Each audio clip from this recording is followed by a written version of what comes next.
Hi guys, welcome back to another video. I'm Josh, and in today's video we're just going to be going over a few quick topics. So the first thing I want to start off with is that Sean Diddy Combs is finally in jail. So he's finally doing the time for all of his crimes, and the internet has been pretty much in an uproar. They're pretty much talking about how there is a large list of A-list celebrities and just high-up celebrities that I will attach right here. Now again, this list is all alleged. These are not confirmed facts. All of this is alleged, but the internet is pretty much in an uproar talking about and speculating just who all was involved in what were called like Diddy parties, or pretty much his like freak off parties, as a lot of people are calling them, or pretty much his parties where these abuse allegations pretty much came from. And so out of that, a lot of people are just starting to speculate who all is involved in this, and they're really starting to like comb through a lot of pictures of people that were posing with Diddy. They have pictures of people like Jay-Z, Oprah, Nicki Minaj, Meek Mill, and again, all of these are just alleged. Nothing is confirmed just yet, but the internet is kind of playing detective in this, and they're just kind of like doing their little sleuthing where they're trying to figure out just who all knew about this and who all was involved in this, because it obviously isn't just Diddy. Like it's much deeper than that. And so the internet is doing its usual thing where they're trying to figure out just how deep does this go and how many people knew about these parties and just how many people were not only involved but actually went along with them, knowing full well what was going on behind the scenes. The biggest name that a lot of people are bringing up about this is none other than Jay-Z. Jay-Z and Diddy's relationship goes back decades. Diddy even unveiled the fact that only Jay-Z and his mom are the only people he allows to call him Sean. There's only one person. Oh, go on. And I call him Sean. That's Jay-Z. We call each other Sean. Okay. Yeah. Nobody else could call me Sean. He's the only person who's Sean approved. There's not a single person that outside of family. That should be outside of my mother. Okay, just that should be calling me. Yeah, they should be calling me Sean. Pretty far, like substantially far, like it goes back decades. And so the internet is kind of wondering, like, did Jay-Z know about these things? And if he didn't, how could he not know? Because the two were so close. Like, the two were pretty much best friends. They worked together. They were business partners. They collabed on a lot of music projects. They worked on Tidal together. So the internet is pretty much just wondering, like, did Jay-Z know about the things that was going on at these parties? And did Jay-Z willingly go along with it? Or did he just, you know, turn a blind eye to the things that were going on behind the scenes? And so the internet is kind of just pointing the finger and kind of wondering, you know, did Jay-Z know? And so consequentially, they're also bringing Beyoncé into this because Beyoncé's been married to Jay-Z for quite a long time. They have children together. So the internet is also wondering, you know, since Jay-Z and Diddy were so close, did Beyoncé know about any of this, and was she involved in any of this? And so the rumor mills have already started spiraling. There are rumors online that Jay-Z has hired a top-tier defense attorney, but not only that, that he is actually seeking a divorce lawyer as well. Now again, these are just rumors. All of this is alleged. None of this is confirmed, but again, the internet is doing its usual thing where it's just trying to figure out, you know, who all was involved in this. Did Jay-Z know about this? Is Beyoncé involved in this? And really just how far does this go? Now, personally, as someone who is a Beyoncé lover, I love Beyoncé down, love her music.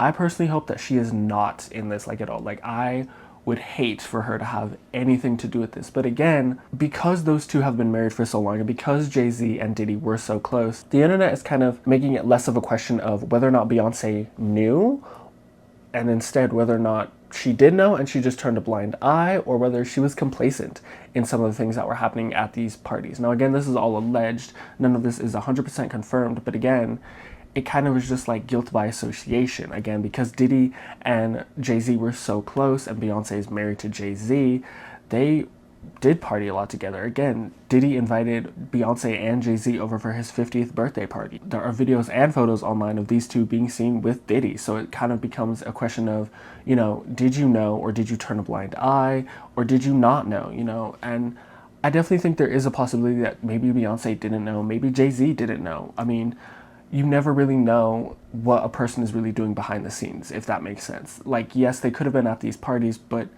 that doesn't necessarily 100% mean that they were involved in the things that were going on at these parties, and that doesn't necessarily mean that they knew what was going on behind the scenes, because again, we see it time and time again where people talk about where it's unveiled that people's, best friends or like ex-partners or even their neighbors were doing some really heinous and insidious stuff, and their neighbors and their friends were shocked. Like, they were like, I couldn't believe they did this because I knew them so well. You can know a person so well, but you may not see the full picture. You may not really know what's going on behind the scenes. And so I think the internet at this point might be reaching a little bit, and they might be just kind of grasping at straws and just trying to point fingers and like connect lines and draw lines and, put arrows in directions where they're not necessarily may be connections. They may just be, again, doing the usual internet thing where they're like, oh, well, you must have been involved because you're, his husband, and you must have been involved because you're his best friend. And again, all of this is just alleged so far. None of this is confirmed, but pretty much so far, the biggest names attached to this have been Jay-Z and Beyonce. Now, there are more names attached to this, one of them being Meek Mill. There was a apparently alleged leaked audio of Meek Mill supposedly getting his cheeks clapped by Diddy. Now, he has since come out and said that this audio was manipulated and that it's not him. And again, it's just an alleged audio. We don't even really know where it came from. It just kind of popped up out of nowhere. There's a lot of A-list and high-up celebrities that are being linked and connected to Diddy and these whole parties and this whole sexual abuse thing that's really going on. So we really don't know 100% who's really connected to this and who's not, because it's still too early on. We probably won't find out until much later on into this trial and into his case. But another name that's being attached to this is LeBron James. There's an image online of LeBron James apparently dressed up as a maid at a Diddy party, and apparently him saying there's nothing like a Diddy party, and I'll insert the video here. Oh, hey, everybody know ain't no party like a Diddy party, so. Yeah, that's what's up. Yeah. Bunch of A-list celebrities that are being linked to this. Nicki Minaj is also being connected to this as well, because there are several photos of her online standing next to Diddy, being connected to Diddy. She was following Diddy on social media up until recently, up until he went to jail. So again, the internet is kind of just, drawing webs and connecting lines. And again, we really don't know 100% who was connected to this and who was in this. I think the internet just wants answers, and I think that they're just trying to point the finger at everyone before the actual facts come out, because I think the internet's way of doing this is, everyone's guilty by association until the hard facts come out, and then the internet starts to eliminate people, if that makes sense. But again, there's just a whole bunch of A-list and high-up celebrities that are in this, but not just celebrities, there are also executives that have been connected to some of Diddy's parties and these allegations against Diddy and the crimes that he's committed. So again, it's not just, one group of Hollywood and the music industry. It's a whole bunch of people. And because the music industry and Hollywood are so closely connected, it's very hard to, point the blame at one group of people without looking at the other. And so again, there's a lot of high up A-list celebrities and executives that were connected to Diddy. They worked with him, they collaborated with them.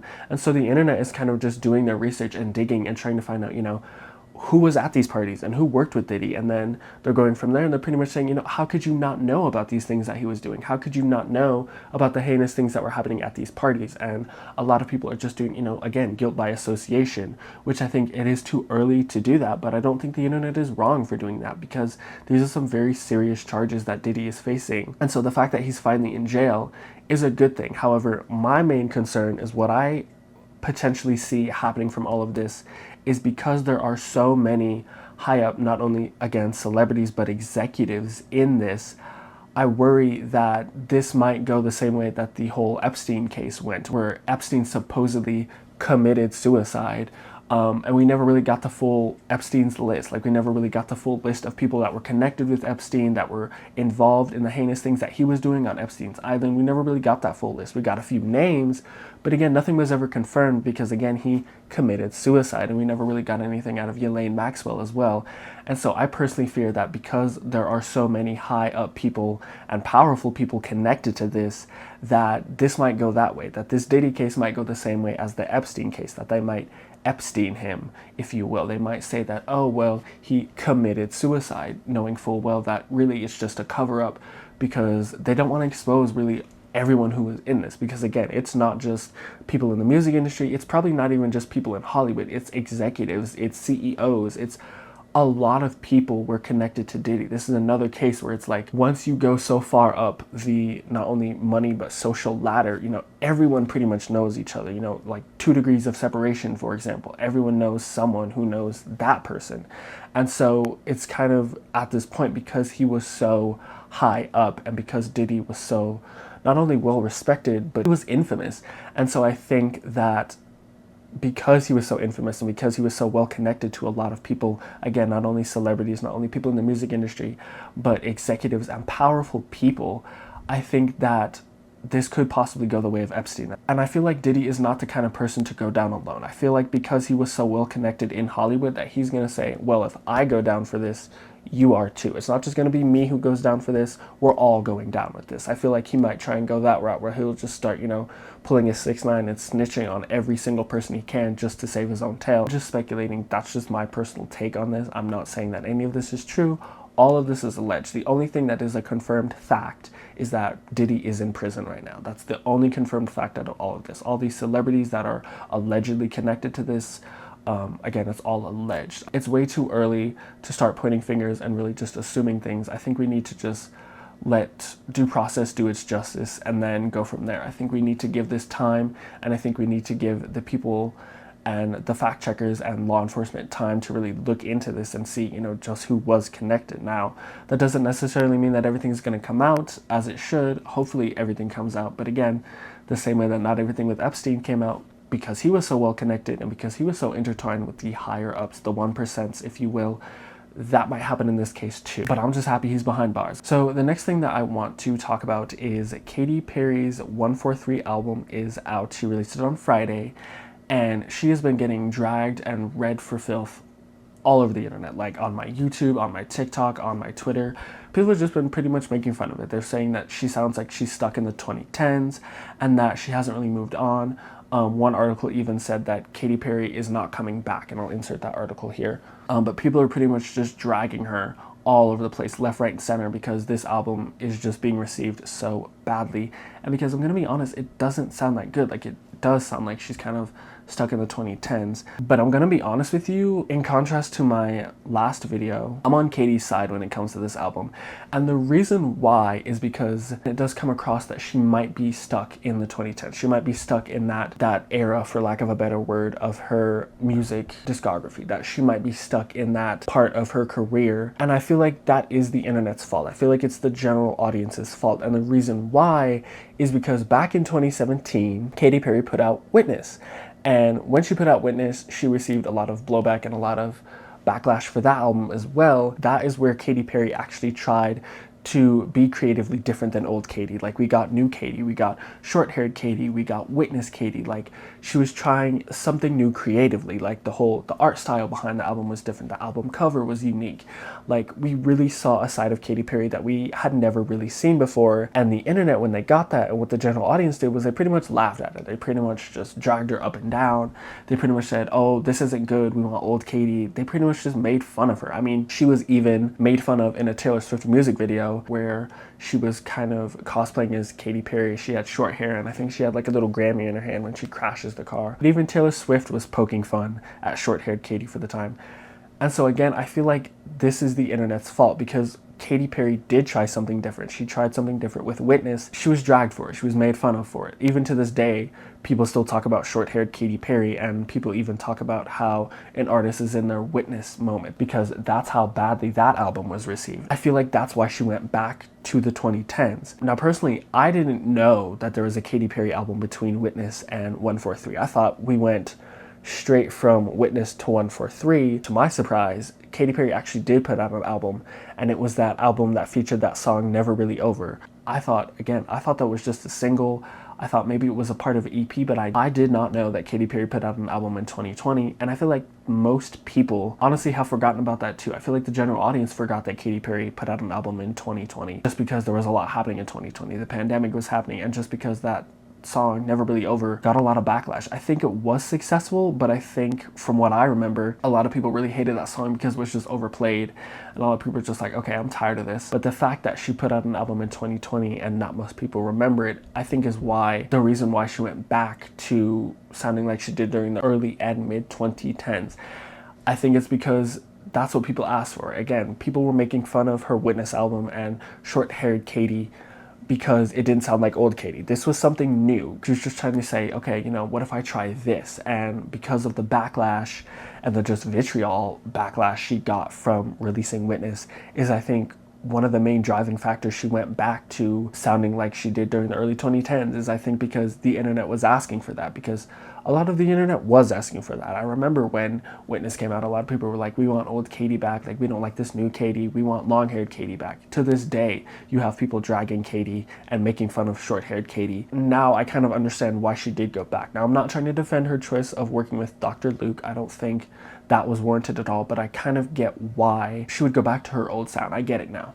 It makes sense because she tried something different and the internet dragged her for it. She tried something different and the general audience just made fun of her, called her every name in the book, made fun of her hair, made fun of the way she looked, made fun of the art, made fun of the songs. And so I think that really hurt her because it's like, okay, I'm trying something new, I'm gonna try something different, I'm gonna try and branch out. And when she did that, she got a whole bunch of backlash. So it's like, okay, let me go back to what I know, let me go back to what people were asking for. So I think that she went back to that sound and went back to that style of music because that's what people were asking for. And I feel like now that we've gotten a huge influx of new pop girlies, we've gotten Sabrina Carpenter, Doja Cat, Olivia Rodrigo, Tate McRae, Addison Rae, Madison Beer, we've gotten a whole new group of pop girls and a whole new influence and a whole new kind of wave of pop music coming out. Not to mention Dua Lipa and Charli XCX, because those artists, as well as the other artists I mentioned earlier, have had just a huge impact on the pop music as a whole, on the music industry. I feel like people kind of moved on. People were like, okay, now we don't want old Katy. But it's like at that point, like it was too late. Like she was already working in the album. She was probably already halfway done, if not all the way done with the album. And because these artists are new and because they're still finding their identity and their voice in the music industry, I feel like we all kind of latched onto that and we're like, oh, okay, you know, this is something new, this is something fresh, this is something different. And so I feel like because of that, we all kind of moved on from like early 2010s Katy. Like she had a huge impact on the music industry and pop music as a whole. Like that needs to not be understated, needs to not be downplayed. I don't think Katy Perry is stuck in the 2010s. I think she was simply giving her fans what they asked for post Witness.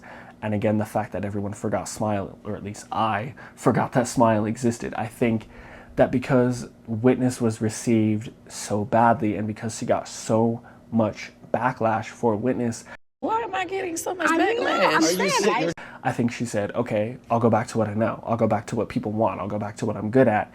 And so I think that's what 143 was. It was her going back again to sounding like the mid and early 2010s because that's what she was good at. That's where she got most of her success. That's where we got, you know, Dark Horse, California Girls, Friday Night. When she put out Witness, I feel like she kind of opened herself up to criticism, but she was trying something new and she was trying something different. I've seen a lot of videos online where people are talking about, you know, why didn't she work with the producers and the music executives that, you know, Sabrina Carpenter and Olivia Rodrigo and Dua Lipa and Doja Cat are working with. You know, I feel like it's a little unfair to Katy to just, you know, throw her under the bus and say, well, why didn't you just work with them? Well, probably because she didn't know that they could produce music as good as they can. You know, they didn't even know that they could produce as many hits as they could. And so I feel like it's unfair to compare Katy Perry to these newer artists because Katy Perry's been in the game a lot longer. She started a lot earlier than these girls. She's a lot older than these girls. So I feel like it's just very unserious and very unfair to say, well, why don't you sound like them? Again, because Katy Perry's been doing this a lot longer. And because, again, the backlash and the hate she received from Witness, I feel like everyone on her team was probably like, okay, we'll go back to what you sound like then. Because y'all let Witness flop so badly and because y'all to this day hate on Witness, which is a fantastic album. If you ask me, it's her best work. But because y'all let it flop, but because the internet treated her so badly, still makes fun of short-haired Katy to this day, will not let her live that down. I think because of that, that's why she went back to sounding like what she did during the 2010s. Because y'all made fun of her. Y'all poked fun at her. Y'all raked her over the hot coals of hell over that album. Like, that's why we got what we got. Like, this is the general audience's fault. Like, because she tried something different in 2017 with Witness, because she tried something different then, she tried something unique then, and because she got just, I mean, it was brutal. And again, the fact that people still will not let her live it down to this day just speaks to the fact of how brutal it was received and how I'm going to be honest, I can't imagine how it must have felt for her, because it's like, okay, I'm going to try something different. And then it's when you do, it's like, well, look what happens. Look what happened to me when I tried something different. I got made fun of left, right, and center. I got dragged up and down the timeline for it. And then when I do go back to what people are wanting, when I do go back to what I sounded like during, the early 2010s with, my biggest hits, it's like, now I'm still getting dragged. We're seeing that in a lot of industries. I think we're seeing that not only in the music industry, but in the film industry as well. It's like, when creatives and when artists do try something different, the general audience and the general public gives them a lot of backlash. They give them a lot of hate. And so it kind of confuses them, because it's like, well, wait a minute, you didn't like my last stuff. You didn't like when I tried to explore and be creative. You didn't like that. You didn't like when I tried something different. So then when I go back to what you want and what you're asking for and what you did like, you don't want that either. So it's kind of like, what do you want? Like, what do you want from me? What do you want from me? What do you want?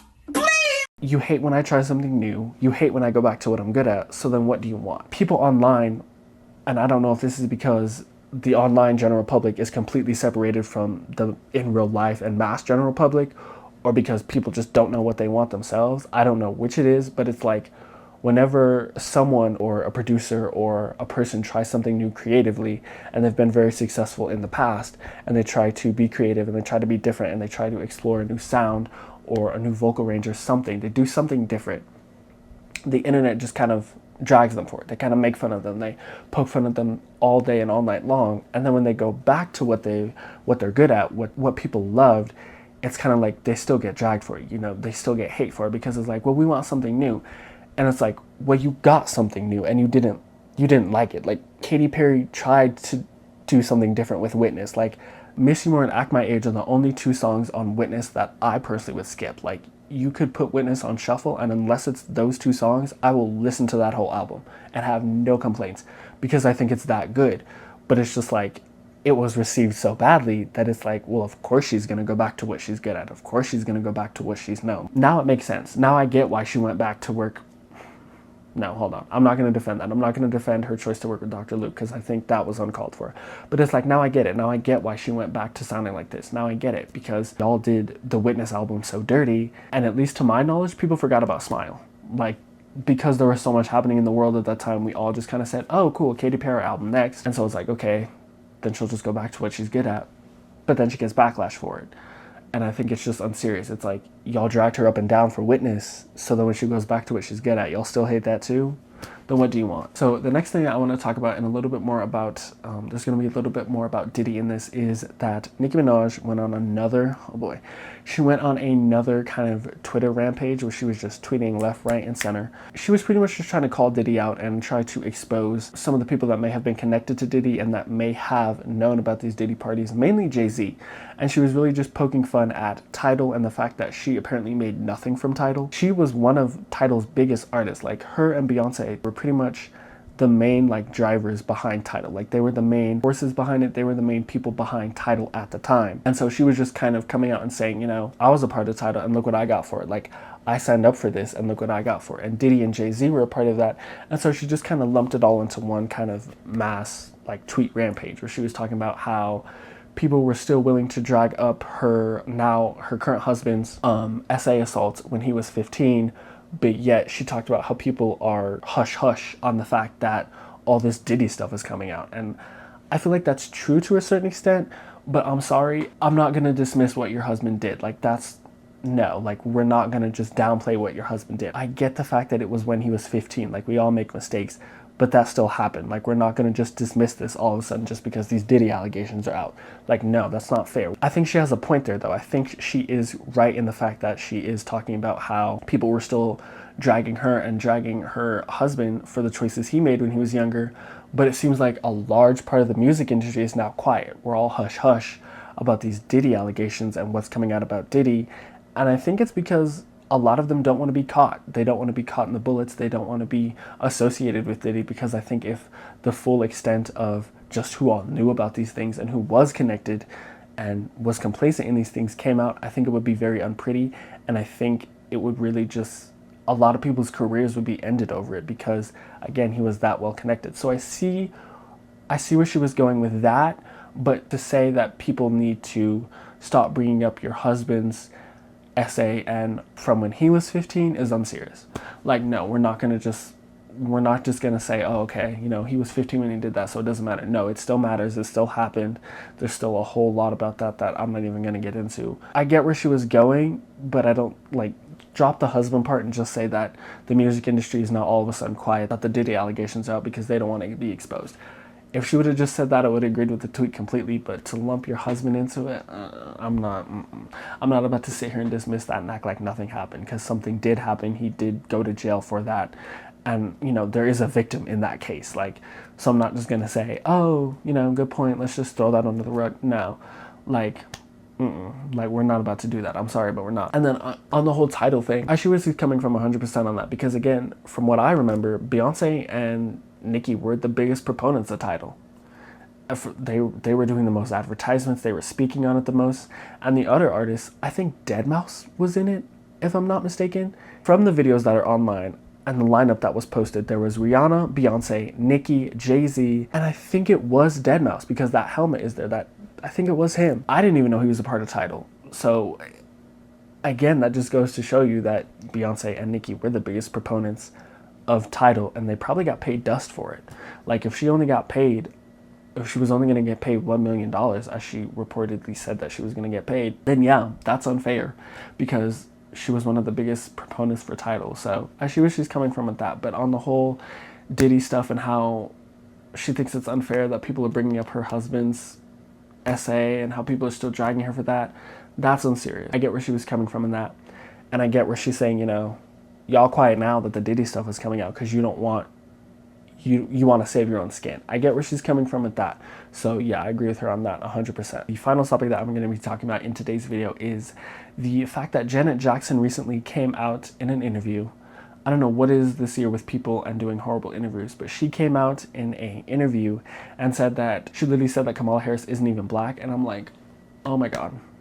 As I said in my last video, I don't know what it is with celebrities and speaking on politics this year, but it needs to stop.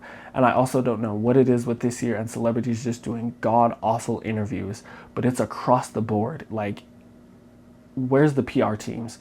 Where's the damage control? Because it's bad. Like, stay off the interviews for the rest of the year at least, because all of y'all are giving bad interviews.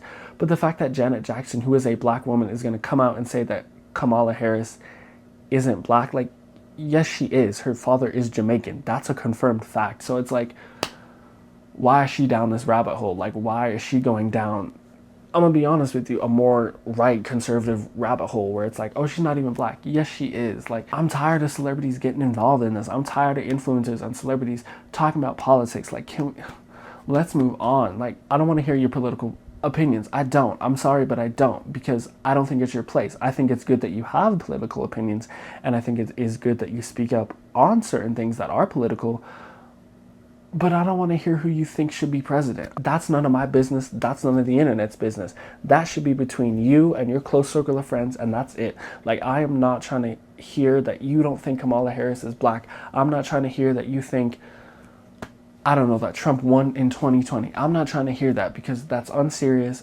and I'm not here to get that from you. I'm here to get music from you, Janet. I'm not here to get political think pieces from you. Like, I don't know what it is this year with celebrities and influencers doing this whole, oh, this is who I think should win this year. Like, oh, I'm tired of it. Like, I'm tired of the bad interviews too. Like, where are the PR teams? Like, where's the damage control? Where's the editors? Like, where are the people that are saying, no, don't say that? Like, where are those people? Like, did they all disappear, or are y'all just not listening to them? Because it's embarrassing at this point. Like, that is the last thing I expected Janet Jackson to say. Like, I'm sorry, but why are you talking about this? Like, huh? I'm still in shock, because I'm just like, really? Like, why are you talking about this? Like, I'm not saying that you can't have an opinion and you can't have a thought, but oh my God, just leave it alone. Like, please. Like, it's just so bad, and it's a bad look. Like, again, where's the PR teams? Because you need them. It's very clear, and not just you, but a lot of people. Like, it's just, all I can do is shake my head and just, Like, it's just bad. But that is all that I wanted to talk about in today's video, and I just want to thank you guys so much for watching my video. Don't forget to like, comment, and subscribe, and I will see you guys next time. Bye!